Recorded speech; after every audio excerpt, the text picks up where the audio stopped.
Почитувани, градежната сезона во Прилеп е при крај, а локалната самоуправа не може да се пофали со ниту еден поголем проект.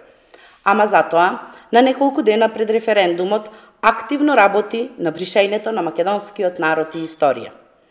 Пред само неколку дена на терен се започнати градежните активности во населбата Тризла, на местото наречено Трибагреми. Заради тоа, бараме градоначалникот Јовановски да објасни со какви градежни активности станува збор и дали има основен проект за истите, план, програма и одобрение за градба или повторно ги заобиколувате законите. Исто така прашуваме, на кој начин е изградена нисконапонската мрежа во местото Трибагреми, а сите знаеме дека тој дел од населбата Тризла се уште нема детален урбанистички план. Господине Јовановски, и сите во секторот за урбанизам и градежништво при општина Прилеп, кој дал налог на фирмата изведувач да работи на терен? Односно, ако е даден налог за работа, кој одлучивте да го потпиши и го жртвувавте да одговара за сторено кривично дело?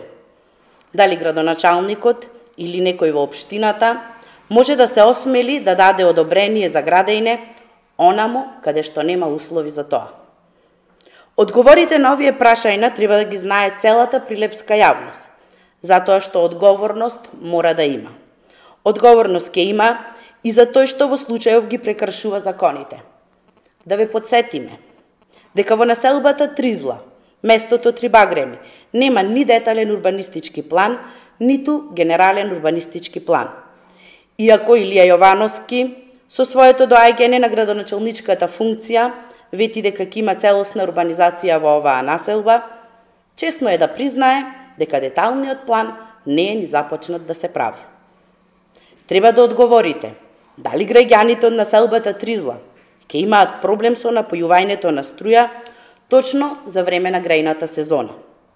Дали, ако не дај Боже, се случи некаква хаварија, овој проект кој е дива градба, ќе го третирате како дива градба и за тоа ќе ги обвините самите жители на оваа населба. Дали и како општината спроведува проекти кои не се поддржани со соодветна документација? Или решени сте сето ова да го прескокнете свесно и да направите кривични дела за кои следува затворска казна?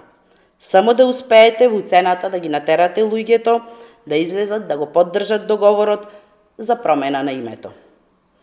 ВМРО ДПМН апелира до надлежните институции и инспекции да утврдат дали општина Прилеп ги почитува законите и процедурите. Ви благодарам.